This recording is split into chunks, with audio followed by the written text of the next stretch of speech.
पिंपरी चिंचवड महानगरपालिकेची निवडणूक कधीही लागू शकते।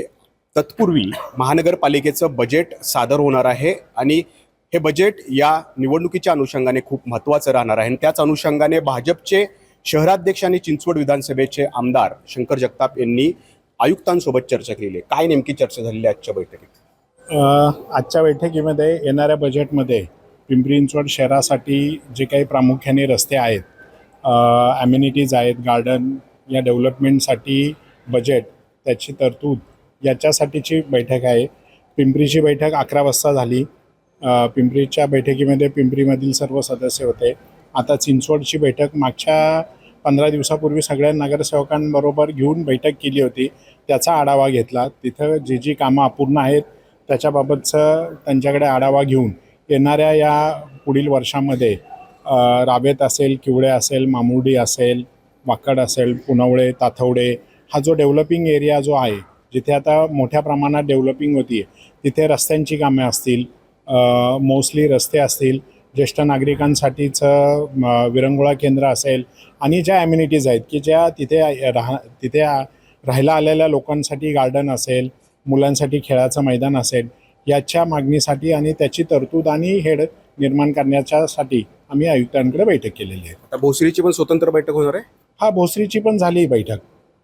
मग हे तुम्ही भाजपचे आहात, भोसरीचे भाजपचे आमदार आहेत, पिंपरीतले जे विधानसभा परिषदेचे जे आमदार आहेत ते पण भाजपचे आहेत।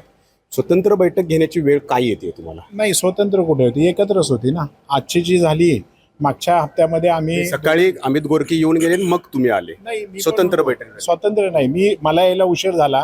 मला मामुर्डीला नियोजित बैठक म्हणजे नियोजित तिथल्या विकास कामांच्या बाबत जो काही परवा दिवशी आम्ही सांगवडे आणि मामुर्डीचा ब्रिजचं उद्घाटन केलं आणि तिथे जी काही आता स्मशानभूमीची अडचण आहे त्याच्या संदर्भात ग्रामस्थांची, शेतकऱ्यांची बैठक होती, त्याच्यामुळे मला यायला उशीर झाला। नाही तर 11 वाजताच मी इथे पोहोचणार होतो। भोसरीला थोडासा झुकता कल दिसतोय बजेटमध्ये?